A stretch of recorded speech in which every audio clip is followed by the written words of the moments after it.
Good morning. Straight up 7:30 in the morning on a men's day. Mike. What day is it, Mike? I was trying to do both at the same time.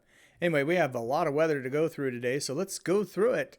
We'll start with our weather spotlight. Spotlight. Seattle, Washington. Windy conditions, like really windy conditions. Strongest along the Pacific coast, Strait of Juan de Fuca, and from Admiralty Inlet northward. I've heard of the Strait of Juan de Fuca, but anyway, winds gradually easing through the day today. And so, what do? You secure your loose items, otherwise they'll blow into Canada, I guess, or Idaho. So, very windy Pacific Northwest, especially in our weather spotlight for Seattle. Meanwhile, hazards across the country. It is winds up there in the Pacific Northwest. Also, maybe some flooding concerns. Along the coast, gale warnings, high wave warnings. So all the way down to the Northern California coast too. You get inland, we still have winter storm warnings, northern Washington. We also have some winter weather advisories for the Sierra Nevada, also a couple counties in Wyoming.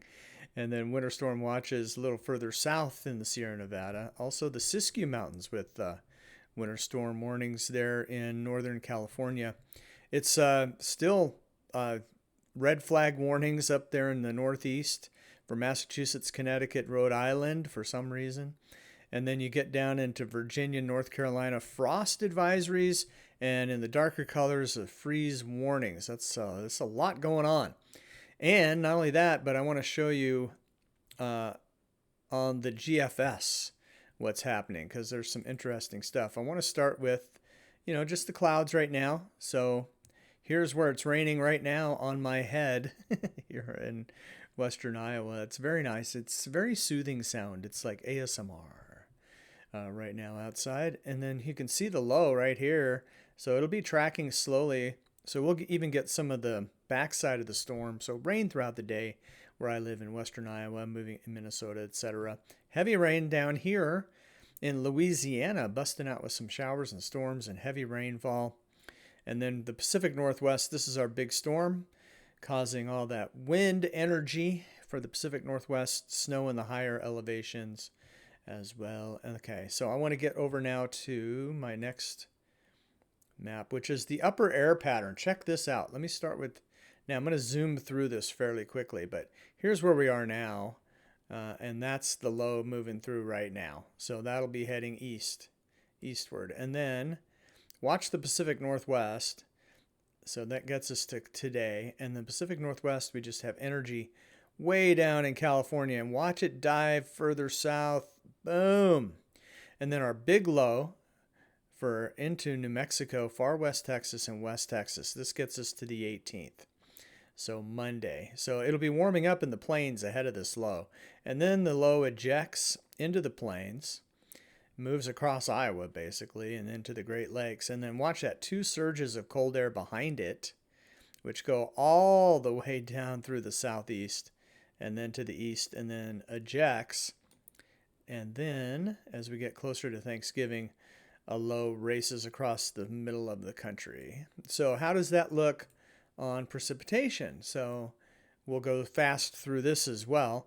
So here's our Pacific Northwest storm right now. There's the rain in Iowa. There's the rain in the southeast, which could be heavy at times. So the southeast rain really busts out as the low leaves Iowa and heads into the Midwest, and out ahead of it we see heavy rainfall here. Pacific Northwest, rain and snow. Rain continues eastward through the mid-Atlantic and out. Now we watch on the west coast. You can see how far south this dives. And as that low bottoms out in the trough, we start to see our low, really getting going with heavy rainfall in New Mexico, Texas, moving into Kansas, Oklahoma, and then up through Nebraska. And then where I live here in Iowa, this is the 19th. So this is Tuesday. And then lifts into the upper Midwest, into the Great Lakes, and finally pulling in some cold air, so some snow, heavy snow even up there in Minnesota, the UP of Michigan. This is the 19th.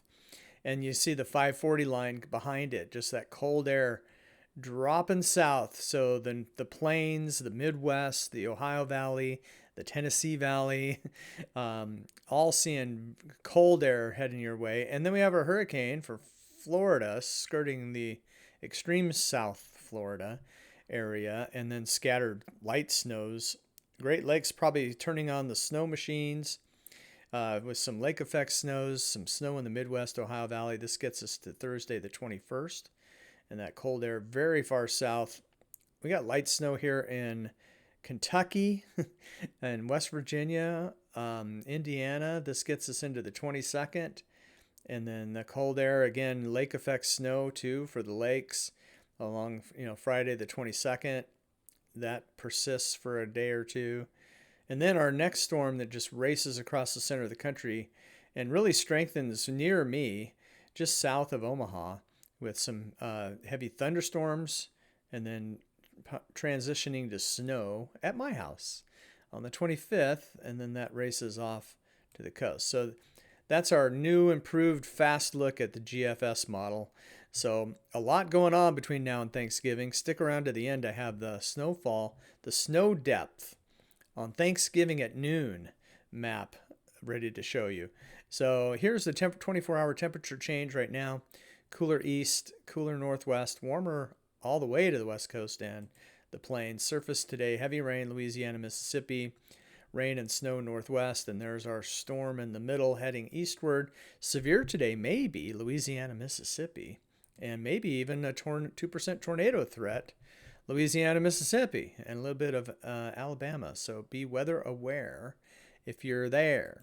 Anomalies today, still melting snow in eastern Colorado, much below average, but the west is generally near average, slightly below.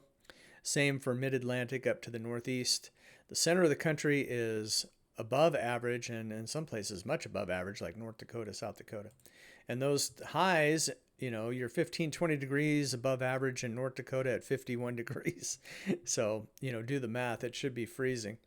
When you go down, say, Texas, we still have some 80s here, 70s across the southeast, 80s in Tennessee, but temperature dropping off quickly into the Carolinas, 60s, then 50s, then 40s, Pennsylvania, 40s and 30s up in the northeast. 40s today where I live in Iowa, into Minnesota and Wisconsin and Michigan. And then you see a lot of 40s, even 30s for the Rockies, 50s along the coast, 60s Central California, 70s Southern Arizona. Surface for tomorrow, our current Midwest storm making further eastward progress. A little snow maybe for Pennsylvania, a little freezing rain maybe for West Virginia, and up there in Maine. And then the west is rain and snow depending on elevation and location, with those highs mostly in the 40s, a few 50s. And then, of course, cooler than that with elevation.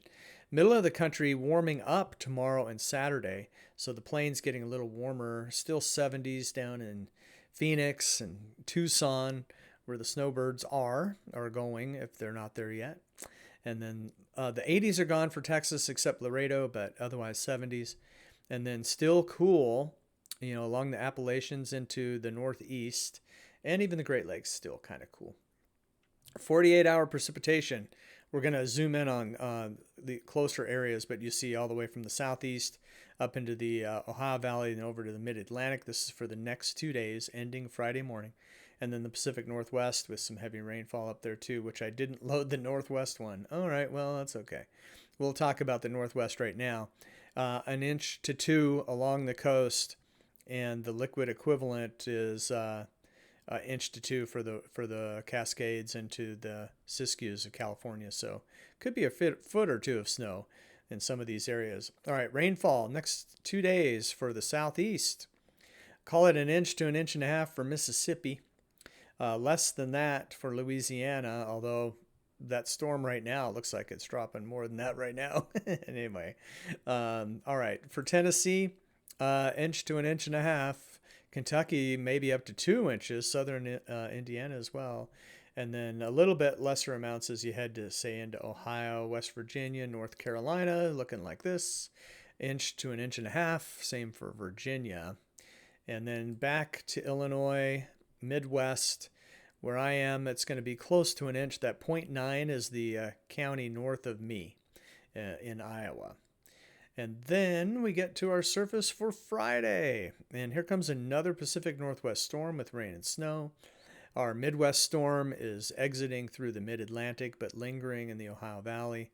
Cold front through Florida with some rain there, and freezing rain, Vermont, New Hampshire, Maine possible. Highs on Friday. Still cool up in the Northeast, mid-Atlantic in the 50s, Southeast 60s, then 70s, 70s Texas, 70s Southern Arizona. Then back up the West Coast, we got 40s for the Willamette Valley and up to Seattle. Is that 39 for Seattle? Could be. But 60s Central California, if I didn't mention that already. And then the Midwest is a little bit warmer. Certainly here in Iowa, which is part of the Midwest, we're a little bit warmer for tomorrow, and a little bit warmer still on Saturday as the plains warm up, even as that cold air, that trough, starts dropping down the West Coast. So as that happens, then we got a high pressure that gets pushed into the middle of the country for warmer temperatures on Saturday. And Sunday, we start to see a front moving through the northern plains, central plains, cooling things off a little bit. But we see some temperatures near 90 along the Rio Grande Valley in Texas on Sunday. All right, you ready for the Thanksgiving snowfall? This is according to the GFS model that we already went through.